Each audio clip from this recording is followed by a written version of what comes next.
Trying to figure out how to get this in here. Hold on. This might take a minute.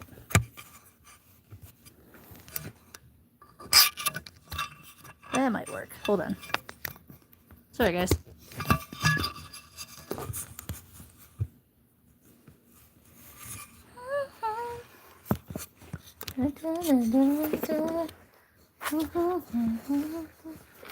Okay, so hold on. Gotta get this in the right spot so you'll be able to see the book.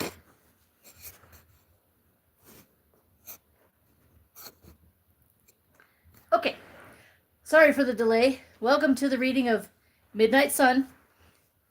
We are on chapter 3, and if you've been following along up to this point, we've covered let's see. So go back and watch chapter 1 and chapter 2.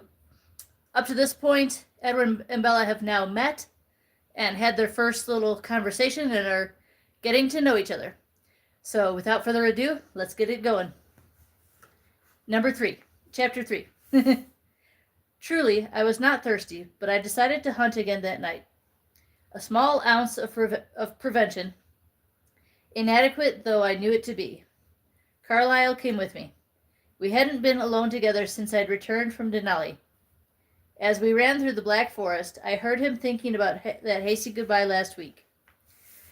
In his memory, I saw the way my features had been twisted in fierce despair. I felt again his surprise and sudden worry. Edward? I have to go, Carlyle. I have to go now. What's happened? Nothing. Yet. But it will if I stay. He'd reached for my arm. I had seen how it had hurt him when I'd cringed away from his hand. I don't understand. Has there ever been a time? I watched myself take a deep breath, saw the wild light in my eyes through the filter of his deep concern. Has any one person ever smelled better to you than the rest of them? Much better? Oh. When I'd known that he understood, my face had fallen with shame. He'd reached out to touch me, ignoring it when I'd recoiled again, and left his hand on my shoulder. Do what you must to resist, son. I will miss you. Here, take my car. The tank is full. He was wondering now if he'd done the right thing then, sending me away. Wondering if he had hurt me with his lack of trust. No, I whispered as I ran. That was what I needed. I might so easily have betrayed that trust if you told me to stay. Sorry. I'm sorry you're suffering, Edward, but you should do what you can to keep the swan child alive, even if it means that you must leave us again. I know. Why did you come back? You know how happy I am to have you here, but if this is too difficult... I didn't like feeling like a coward, I admitted. We'd slowed. We were barely jogging through the darkness now. Better that than to put her in danger. She'll be gone in a year or two. You're right, I know that. Contrarily, his words only made me more anxious to stay. The girl would be gone in a year or two. Carlyle stopped running, and I stopped with him. He turned to examine my expression. Sorry, guys. I just ate recently. Well, that does look better. Make it a little easier. Okay. But you're not going to run, are you? I hung my head. Is it pride, Edward? There's no shame in... No, it isn't pride that keeps me here. Not now. Nowhere to go? I laughed shortly. No, that wouldn't stop me if I could make myself leave. We'll come with you, of course, if that's what you need. You only have to ask. You've moved on without complaint for the rest of them. They won't begrudge you this. I raised one eyebrow. He laughed. Yes, Rosalie might, but she owes you. Anyway, it's much better for us to leave now, no damage done, than for us to leave later after a life has been ended. All humor was gone by the end. I flinched at his words. Yes, I agreed. My voice sounded hoarse. But you're not leaving? I sighed. I should. What holds you here, Edward? I'm failing to see... I don't know if I can explain. Even to myself, it made no sense. He measured my expression for a long moment. No, I do not see. But I will respect your privacy if you prefer. Thank you. It's generous of you, seeing as how I give privacy to no one, with one exception. And I was doing what I could to deprive her of that, wasn't I? We all have our quirks. He laughed again. Shall we? He'd just caught the scent of a small herd of deer. It was hard to rally much enthusiasm for what was, even under the best of circumstances, a less than mouth-watering aroma. Right now, with the memory of the girl's blood fresh in my mind, the smell actually turned my stomach. I sighed. Let's. I agreed, though I knew that forcing more blood down my throat would help so little. We both shifted into a hunting crouch and let the unappealing scent pull us silently forward. It was colder when we returned home. The melted snow had refrozen. It was as if a thin sheet of glass covered everything. Each pine needle, each fern frond, each blade of grass was iced over. While Carlyle went to dress for his early shift at the hospital, I stayed by the river, waiting for the sun to rise. I felt almost swollen from the amount of blood I'd consumed. But I knew the lack of actual thirst would mean little when I sat beside the girl again. Cool and motionless as the stone I sat on, I stared at the dark water running beside the icy bank, stared right through it. Carlyle was right. I should leave Forks. They could spread some story to explain my absence. Boarding school in Europe, visiting distant relatives, teenage runaway. The story didn't matter. No one would question too intensely. It was just a year or two, and then the girl would disappear. She would go on with her life. She would have a life to go on with. She'd go to college somewhere, start a career, perhaps marry someone. I could picture that. I could see the girl dressed all in white and walking at a measured pace, her arm through her father's. It was odd, the pain that image caused me. I couldn't understand it. Was I begrudging of her future because it was something I could never have? That made no sense. Every one of the humans around me had that same potential ahead of them, a life, and I rarely stopped to envy them. I should leave her to her future. Stop risking her life. That was the right thing to do. Carlyle always chose the right way. I should listen to him now. I would. Sorry, guys. Just a little bit. Hi, how you doing? Oh, I forgot to make sure.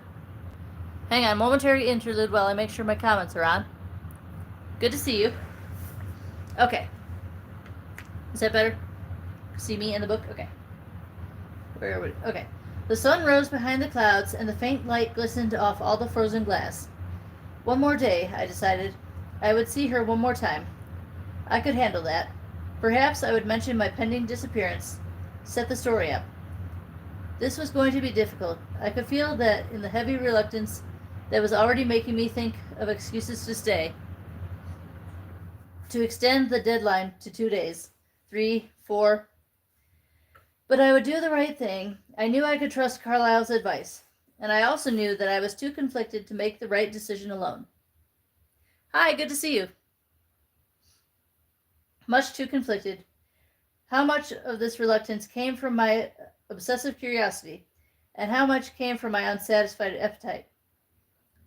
I went inside to change into fresh clothes for school. Alice was waiting for me, sitting on the top step at the edge of the 3rd floor. You're leaving again, she accused me. I sighed and nodded. Sorry. Just ate, and it feels like the food gets stuck. I can't see where you're going this time. I don't know where I'm going yet, I whispered. I want you to stay. I shook my head. Maybe Jazz and I could come with you? They'll need you all the more if I'm not here to watch out for them. And think of Esme. Would you take half her family away in one blow? You're going to make her so unhappy. I know. That's why you have to stay. That's not the same as having you here, and you know it. Yes, but I have to do what's right. There are many right ways and many wrong ways, though, aren't there? For a brief moment, she was swept away into one of her strange visions. I watched along with her as the indistinct images flickered and whirled. I saw myself mixed in with strange shadows that I couldn't make out. Hazy, imprecise forms. And then, suddenly, My skin was glittering in the bright sunlight of a small open meadow. This was a place I knew. There was a figure in the meadow with me, but again it was indistinct, not there enough to recognize. The images shivered and disappeared as a million tiny choices rearranged the future again.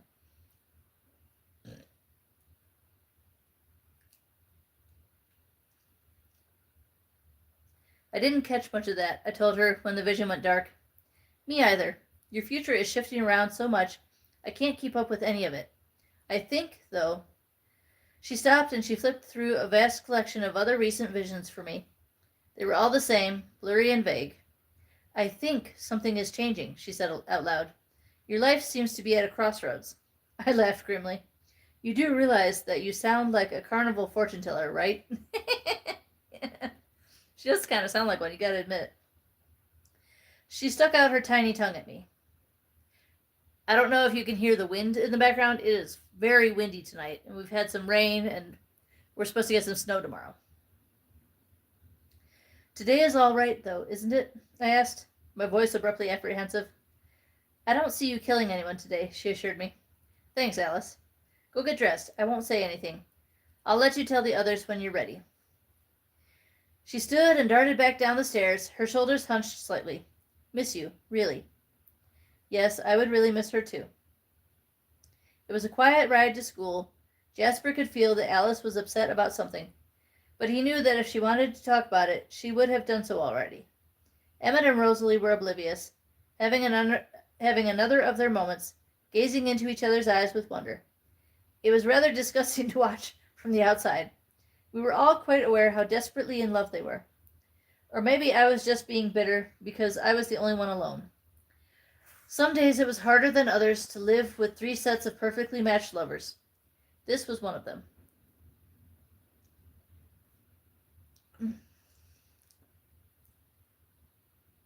Maybe they would all be happier without me hanging around, ill-tempered and belligerent as the old man I should be by now. Of course, the first thing I did when we reached the school was to look for the girl, just preparing myself again. Right. It was embarrassing how my world suddenly seemed to be empty of everything but her. It was easy enough to understand, though, really. After 80 years of the same thing every day and every night, any change became a point of absorption. She had not yet arrived, but I could hear the thunderous chugging of her truck's engine in the distance. I leaned against the side of the car to wait. Alice stayed with me while the others went straight to class. They were already bored with my fixation. It was incomprehensible to them how any human could hold my interest for so long, no matter how appealing she smelled. The girl drove slowly into view, her eyes intent on the road and her hands tight on the wheel. She seemed anxious about something. It took me a second to figure out what that something was, to realize that every human wore the same expression today. The road was slick with ice, and they were all trying to drive more carefully. I could see she was taking the added risk seriously. That seemed in line with what little I had learned of her character. I added this to my small list. She was a serious person, a responsible person. She parked not too far from me, but she hadn't noticed me standing here yet, staring at her. I wondered what she would do when she saw me. Blush and walk away? That was my first guess. But maybe she would stare back. Maybe she would come to talk to me. I took a deep breath, filling my lungs, hopefully, just in case. She got out of the truck with care, testing the slick ground before she put her weight on it. She didn't look up, and that frustrated me. Maybe I would go talk to her. No, that would be wrong. Instead of turning toward the school, she made her way to the rear of her truck, clinging to the side of the truck bed in a droll way, not trusting her footing. It made me smile, and I felt Alice's eyes on my face. I didn't listen to whatever this made her think. I was having too much fun watching the girl check her snow chains. She actually looked in some danger of falling, the way her feet were sliding around. No one else was having trouble. Had she parked in the worst of the ice? She paused there, staring down with a strange expression on her face. It was tender, as if something about the tire was making her emotional.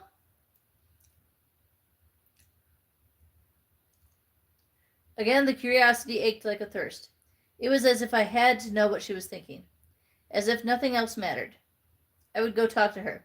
She looked like she could use a hand anyway, at least until she was off the slick pavement. Of course, I couldn't offer her that, could I? I hesitated, torn. As averse as she seemed to be to snow, she would hardly welcome the touch of my cold white hand. I should have worn gloves. No! Alice gasped aloud. Instantly I scanned her thoughts, guessing at first that I had made a poor choice, and she saw me doing something inexcusable. But it had nothing to do with me at all. Tyler Crowley had chosen to take the turn into the parking lot at an injudicious speed. This choice would send him skidding across a patch of ice. The vision came just a half second before the reality. Tyler's van rounded the corner as I was still watching what had pulled the horrifying gasp from Alice's lips. Sorry if it's a little haunting, guys. There's a new green screen thing. Huh. Interesting.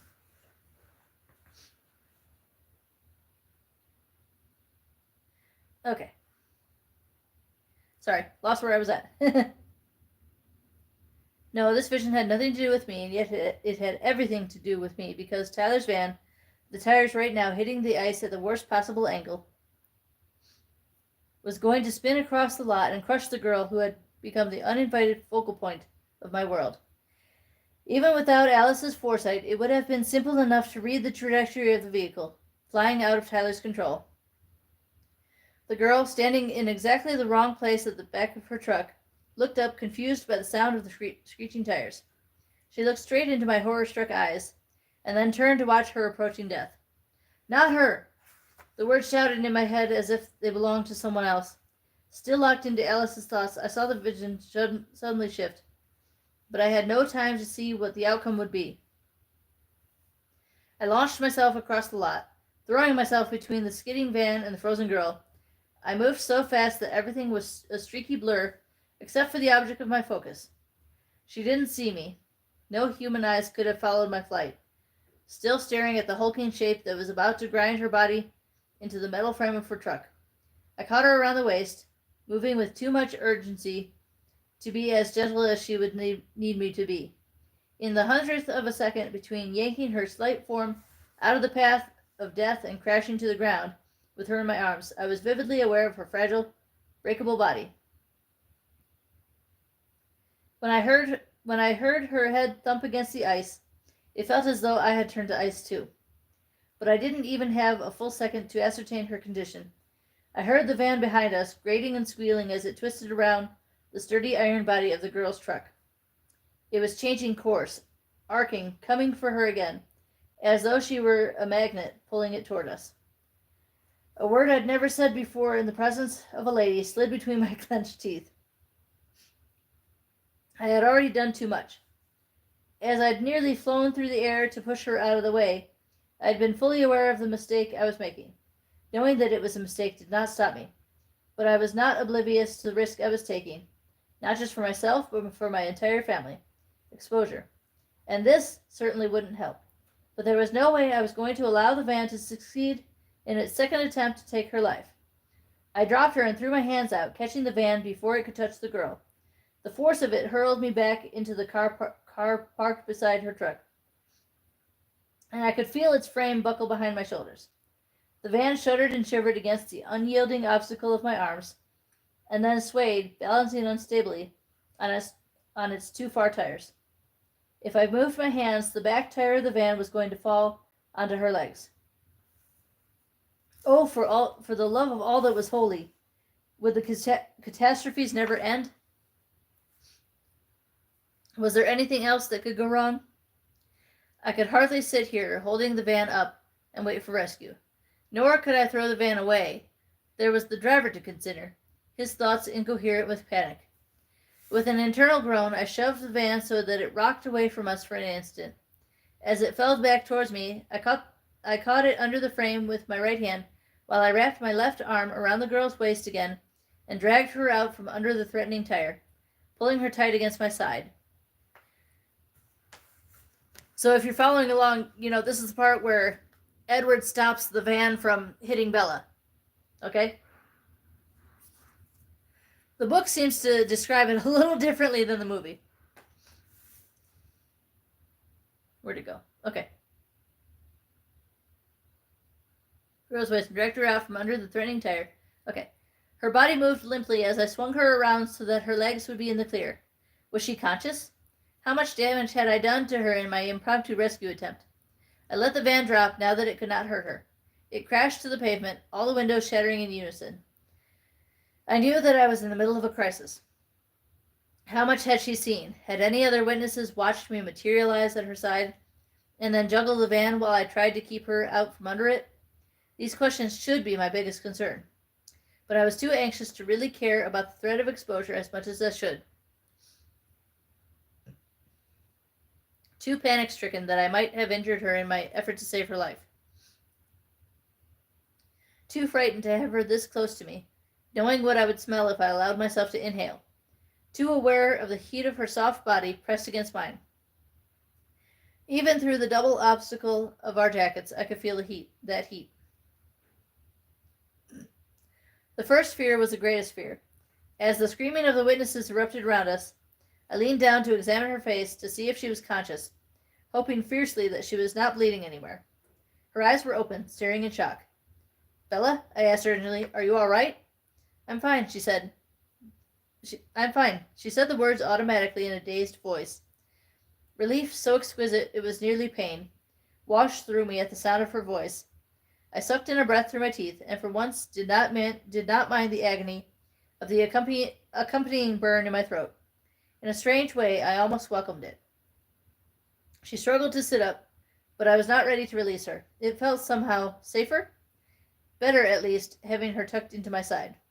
Be careful, I warned her. I think you hit your head pretty hard. There had been no smell of fresh blood, a great mercy that, but this did not rule out internal damage. I was abruptly anxious to get her to Carlisle and a full complement of radiology equipment. Ow, she said, her tone comically shocked as she realized I was right about her head. That's what I thought. Relief made it funny to me, made me almost giddy. How in the... Her voice trailed off and her eyelids fluttered. How did you get over here so fast? The relief turned sour, the humor vanished. She had noticed too much. Now that it appeared the girl was in decent shape, the anxiety for my family became severe. I was standing right next to you, Bella. I knew from experience that if I was very confident as I lied, it made any questioner less sure of the truth. She struggled to move again, and this time I allowed it. I needed to breathe so that I could play my role correctly. I needed space from her warm-blooded heat so that it would not combine with her scent to overwhelm me. I slid away from her as far as was possible in the small space between the wrecked vehicles. She stared up at me, and I stared back. To look away first was a mistake only an incompetent liar would make, and I was not an incompetent liar. My expression was smooth, benign. It seemed to confuse her. That was good. The accident scene was surrounded now. Mostly children, peering and pushing through the cracks to see if any mangled bodies were visible. There was a babble of shouting and a gush of shocked thought. I scanned the thoughts once to make sure there were no suspicions yet, and then tuned them out and concentrated only on the girl. She was distracted by the bedlam. She glanced around, her expression still stunned, and tried to get to her feet. I put my hand lightly on her shoulder to hold her down. Just stay put for now. She seemed all right, but should she really be moving her neck? Again, I wished for Carlisle. My years of theoretical medical study were no match for his centuries of hands-on medical practice. But it's cold, she objected. She had almost been crushed to death 2 distinct times, and it was the cold that worried her. A chuckle slid through my teeth before I could remember that the situation was not funny. Bella blinked, and then her eyes focused on my face. You were over there. That sobered me again. She glanced toward the south, though there was nothing to see now but the crumpled side of the van. You were by your car. No, I wasn't. I saw you, she insisted. Her voice was childlike in her stubbornness. Her chin jutted out. Bella, I was standing with you, and I pulled you out of the way. I stared deeply into her eyes, trying to will her into accepting my version, the only rational version on the table. Her jaw set. No. I tried to stay calm, to not panic. If only I could keep her quiet for a few moments to give me a chance to destroy the evidence, and undermine her story by disclosing her head injury. Shouldn't it be easy to keep this silent, secretive girl quiet? If only she would follow my lead just for a few moments. Please, Bella, I said, and my voice was too intense because I suddenly wanted her trust. Wanted it badly, and not just in regard to this accident. A stupid desire. What sense would it make for her to trust me? Why? She asked, still defensive. Trust me, I pleaded. Will you promise to explain everything to me later? It made me angry to have to lie to her again, when I so wished that I could somehow deserve her confidence. When I answered her, it was a retort. Fine, fine, she echoed in the same tone. While the rescue attempt began around us, adults arriving, authorities called, sirens in the distance, I tried to ignore the girl and get my priorities in the right order. I searched through every mind in the lot, the witnesses and the latecomers both, but I could find nothing dangerous. Many were surprised to see me here beside Bella, but all assumed, as there was no other possible conclusion, that they had just not noticed me standing by the girl before the accident. She was the only one who didn't accept the easy explanation, but she would be considered the least reliable witness. She had been frightened, traumatized, not to mention sustaining a blow to her head, possibly in shock.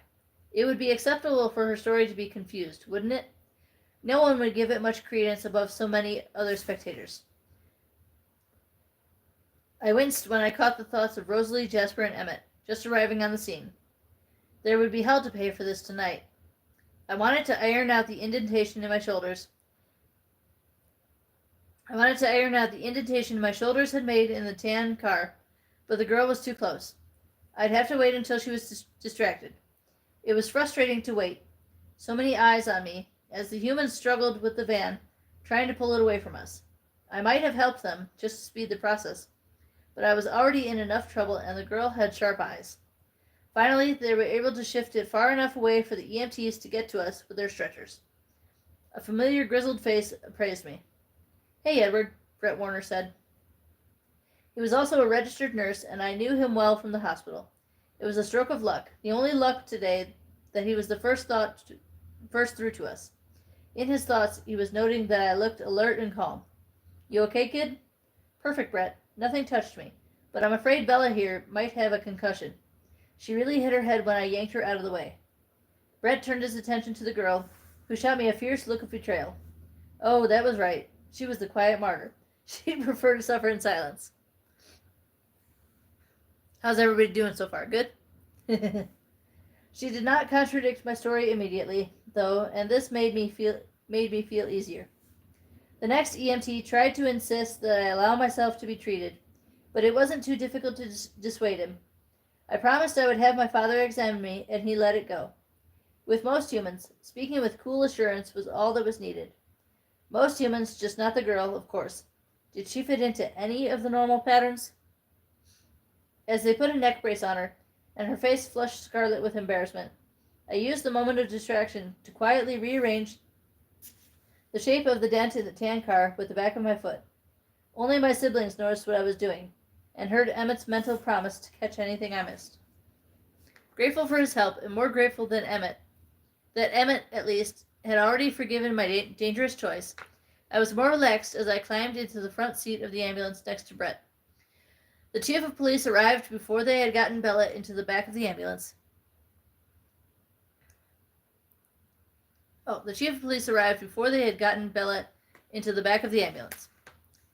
Though Bella's father's thoughts were past words, the panic and concern emanating from the man's mind drowned out just about every other thought in the vicinity. Wordless anxiety and guilt, a great swell of them, washed out of him as he saw his only daughter on the gurney. When Alice had warned me that killing Charlie Swan's daughter would kill him too, she had not been exaggerating. My head bowed with that guilt as I listened to his panicked voice. Bella, he shouted. I'm completely fine, Dad. Dad, she sighed. There's nothing wrong with me. Her assurance barely soothed his dread. He turned at once to the closest EMT and demanded more information. It wasn't until I heard him speaking, forming perfectly coherent sentences despite his panic, that I realized that his anxiety and concern were not wordless. I just could not hear the exact words. Charlie Swan was not as silent as his daughter, but I could see where she got it from. Interesting. I'd never spent much time around the town's police chief. I'd always taken him for a man of slow thought. Now I realized that I was the one who was slow. His thoughts were partially concealed, not absent. I could only make out the tenor, the tone of them. I wanted to listen harder to see if I could find in this new, lesser puzzle the key to the girl's secrets. But Bella had been loaded into the back by then, and the ambulance was on its way. It was hard to tear myself away from this possible solution to the mystery that had come to obsess me. But I had to think now, to look at what had been done today from every angle. I had to listen to make sure that I had not put us all in so much danger that we would have to leave immediately. I had to concentrate. There was nothing in the thoughts of the EMTs to worry me. As far as they could tell, there wasn't anything seriously wrong with the girl, and Bella was sticking to the story I'd provided for now. The first priority when we reached the hospital was to see Carlisle. I hurried through the automatic doors, but I was unable to totally forego watching after Bella. I figuratively kept one eye on her through the paramedic's thoughts. It was easy to find my father's familiar mind. He was in his small office, all alone, the second stroke of luck in this luckless day. Carlisle. He'd heard my approach and was alarmed as soon as he saw my face. He jumped to his feet and leaned forward across the neatly organized walnut desk. Edward, you didn't. No, it's not that. He took a deep breath. Of course not. I'm sorry. Of course not. I'm sorry I entertained the thought. Your eyes, of course. I should have known. He noted my still golden eyes with relief. She's hurt, though, Carlisle. Probably not seriously, but what happened? A ridiculous car accident. She was in the wrong place at the wrong time, but I couldn't just stand there, let it crush her. Start over. I don't understand. How were you involved? A van skidded across the ice, I whispered. I stared at the wall behind him while I spoke. Instead of a throng of framed diplomas, he had one simple oil painting, a favorite of his, an undiscovered Hassam. She was in the way. Alice saw it coming, but there wasn't time to do anything but really run across the lot and shove her out of the way. No one noticed except for her. I had to stop the van, too, but again, nobody saw that, besides her. I'm sorry, Carlisle. I didn't mean to put us in danger. He circled the desk and embraced me for a short moment before stepping back. You did the right thing, and it couldn't have been easy for you. I'm proud of you, Edward. I could look him in the eyes then. She knows there's something wrong with me. That doesn't matter. If we have to leave, we leave. What has she said? I shook my head a little frustrated. Nothing yet. Yet? She agreed to my version of events, but she's expecting an explanation. He frowned, pondering this. She hit her head. Well, I did that. I continued quickly. I knocked her to the ground fairly hard. She seems fine, but I don't think it will take much to discredit her account. I felt like a cad just saying the words. Carlisle heard the distaste in my voice. Perhaps that won't be necessary. Let's see what happens, shall we? It sounds like I have a patient to check on. Please, I said. I'm so afraid that I hurt her. Carlisle's expression brightened. He smoothed his fair hair, just a few shades lighter than his golden eyes, and laughed. It's been an interesting day for you, hasn't it? In his mind, I could see the irony, and it was humorous, at least to him. Quite the reversal of roles. Somewhere during that short, thoughtless second when I had sprinted across the icy lot, I had transformed from killer to protector.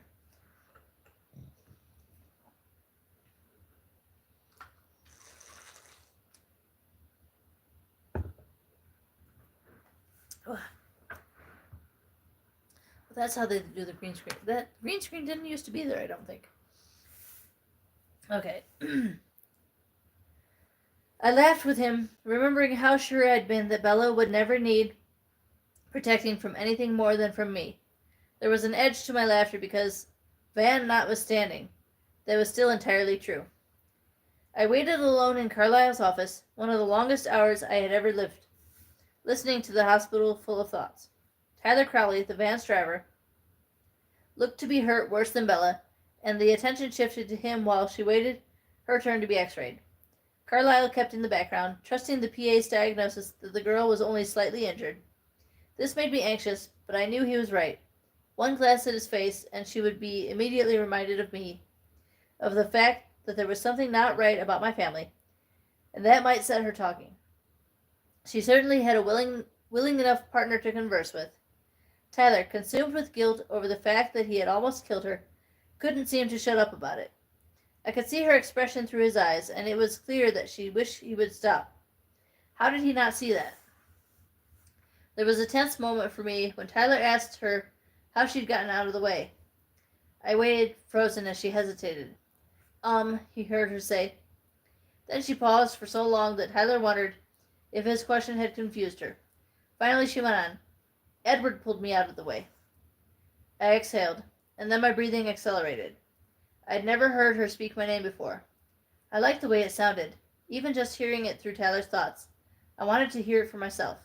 Edward Cullen, she said, when Tyler didn't realize whom she meant. I found myself at the door, my hand on the knob. The desire to see her was growing stronger.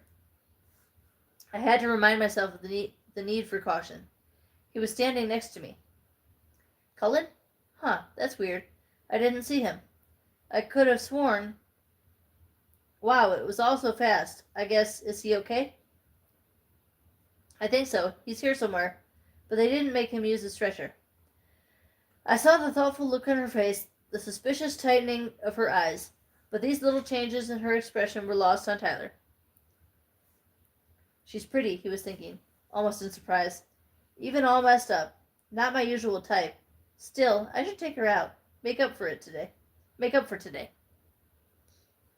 I was out in the hall then, halfway to the emergency room, without thinking for 1 second about what I was doing. Luckily, the nurse entered the room before I could. It was Bella's turn for x-rays.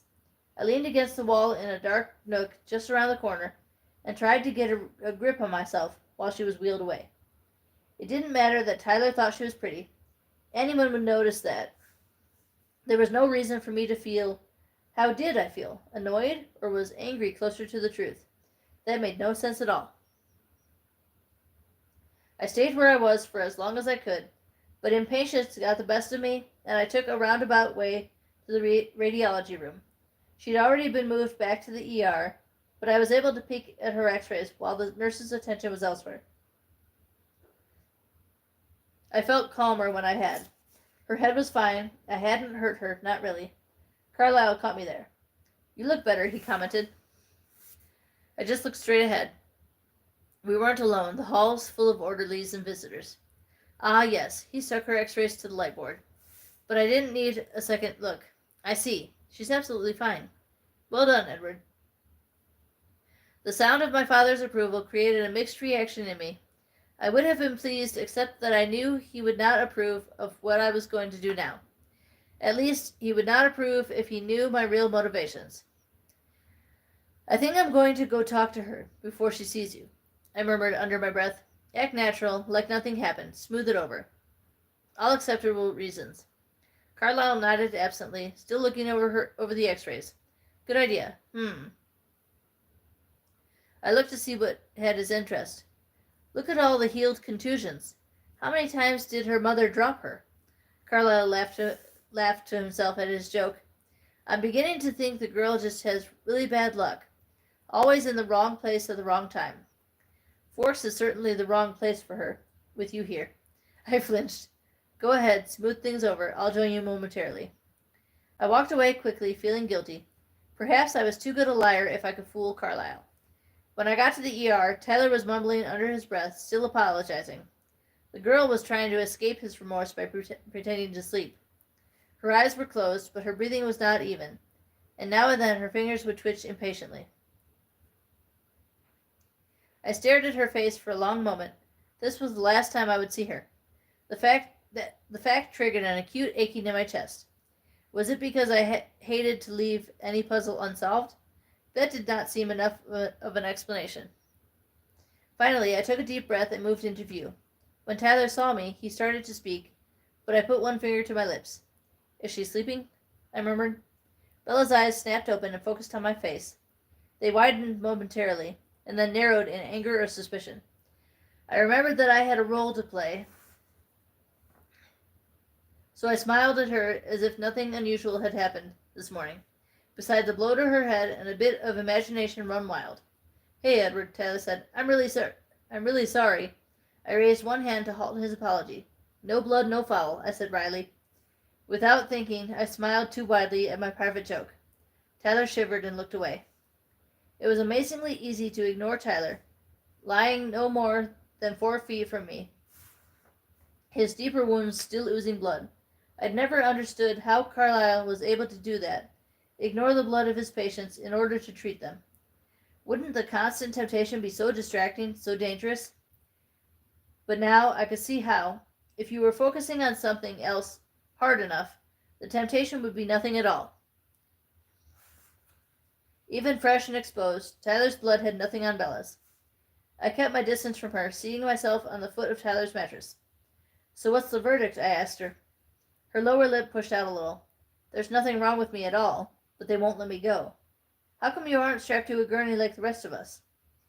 Her impatience made me smile again. I could hear Carlyle in the hall now. It's all about who you know, I said lightly. But don't worry, I came to spring you. I watched her reaction carefully as my father entered the room. Her eyes went round and her mouth actually fell open in surprise. I groaned internally. Yes, she'd certainly noticed the resemblance. So, Miss Swan, how are you feeling? Carlyle asked. He had a wonderfully soothing bedside manner that put most patients at ease within moments. I couldn't tell how it affected Bella. I'm fine, she said quietly. Carlyle clipped her x-rays to the light board by the bed. Your x-rays look good. Does your head hurt? Edward said you hit it pretty hard. She sighed and said, It's fine. Again. But this time impatience leaked into her voice. She glowered once in my direction. Carlyle stepped closer to her and ran his fingers gently over her scalp until he found the bump under her hair. I was caught off guard by the wave of emotion that crashed upon me. I had seen Carlyle work with humans 1,000 times. Years ago, I had even assisted him informally, though only in situations where blood was not involved. So it wasn't a new thing to me to watch him interact with the girl as if he were as human as she was. Hang on. I get acid reflux a lot.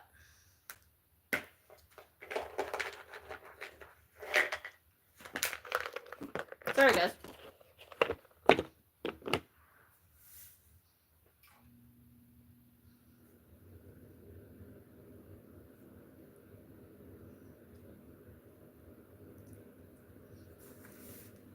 I'd envied his control many times, but that was not the same as this emotion. I envied him more than his control. I ached for the difference between Carlyle and me, that he could touch her so gently, without fear, knowing he would never harm her. She winced, and I twitched in my seat. I had to concentrate for a moment to regain my relaxed posture. Tender? Carlyle asked. Her chin jerked up a fraction. Not really, she said. Another small piece of her character fell into place. She was brave. She didn't like to show weakness. Possibly the most vulnerable creature I'd ever seen, and she didn't want to seem weak. A chuckle slid through my lips. She shot another glare at me. Well, Carlyle said, your father is in the waiting room. You can go home with him now. But come back if you feel dizzy or have trouble with your eyesight at all. Her father was here? I swept through the thoughts in the crowded waiting room, but I couldn't pick his subtle mental voice out of the group before she was speaking again, her face anxious. Can't I go back to school? Maybe you should take it easy today, Carlyle suggested. Her eyes flickered back to me. Does he get to go to school? Act normal, smooth things over. Ignore the way it feels when she looks me in the eye. Someone has to spread the good news that we survived, I said. Actually, Carlyle corrected, most of the school seems to be in the waiting room. I anticipated her reaction this time, her aversion to attention. She didn't disappoint. Oh no, she moaned, and put her hands over her face. I liked that I'd finally guessed right, that I was beginning to understand her.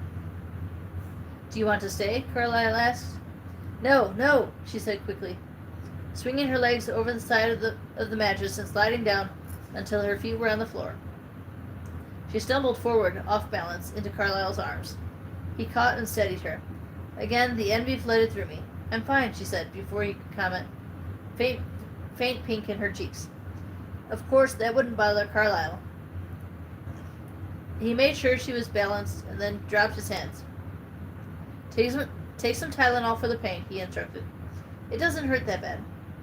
Carlyle smiled as he signed her chart. It sounds like you were extremely lucky. She turned her face slightly to stare at me with hard eyes. Lucky Edward happened to be standing next to me. Oh, well, yes, Carlyle agreed quickly, hearing the same things in her voice that I heard. She hadn't written her suspicions off as imagination. Not yet. All yours, Carlyle thought. Handle it as you think best. Thanks so much, I whispered, quick and quiet. Neither human heard me.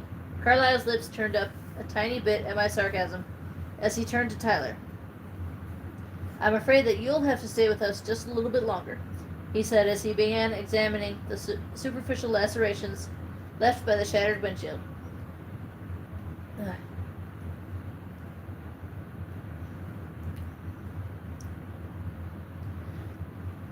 Sorry.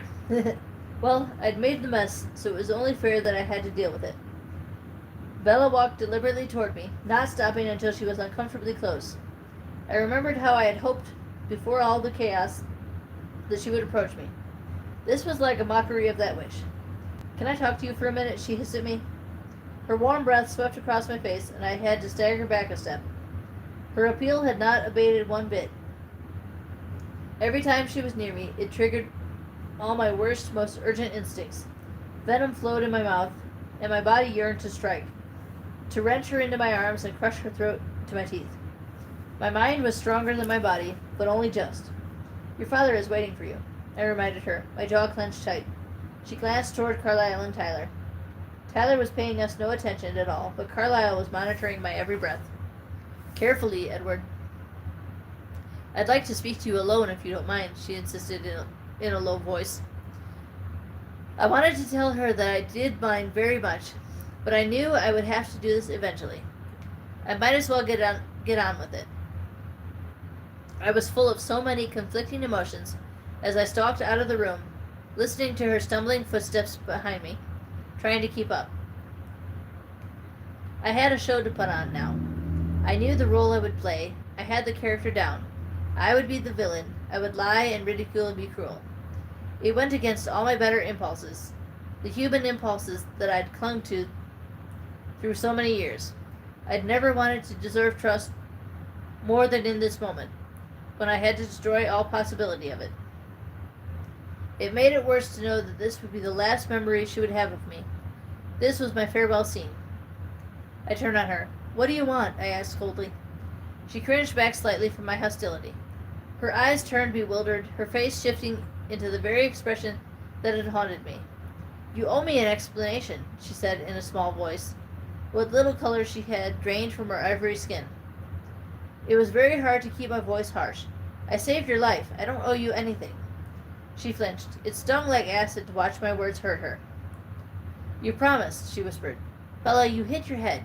You don't know what you're talking about. Her chin came up then. There's nothing wrong with my head. She was angry now, and that made it easier for me. I met her glare, arranging my face so it was colder, harder. What do you want from me, Bella? I want to know the truth. I want to know why I'm lying for you. What she wanted was only fair. It frustrated me to have to deny her. What do you think happened? I nearly growled. Her words poured out in a torrent. All I know is that you weren't anywhere near me. Tyler didn't see you either, so don't tell me I hit my head too hard.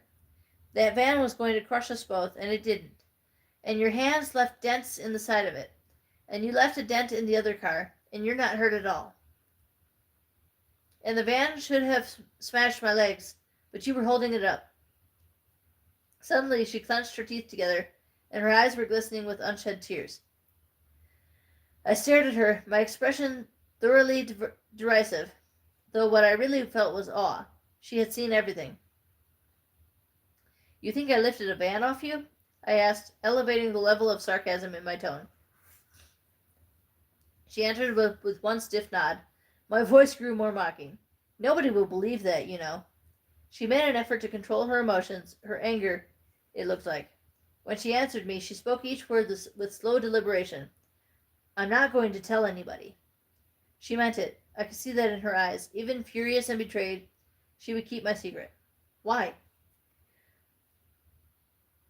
The shock of it ruined my carefully designed expression for half a second, and then I pulled myself together.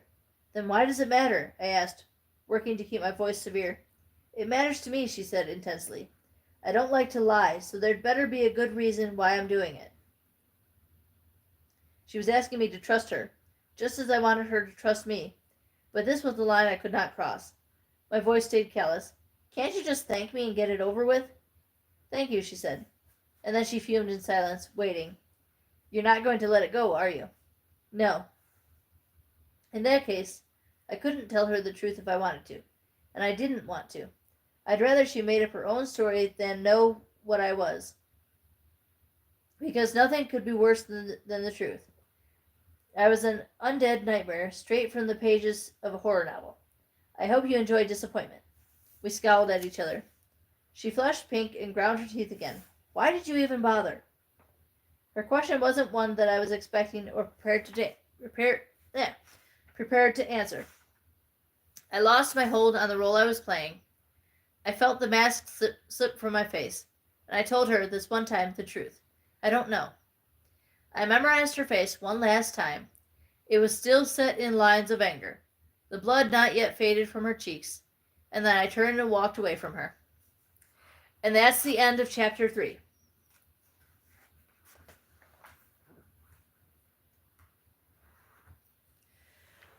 Tune in next time for chapter 4, which I will try to do earlier tomorrow. Okay? I love you all. Stay safe, stay healthy, and be kind.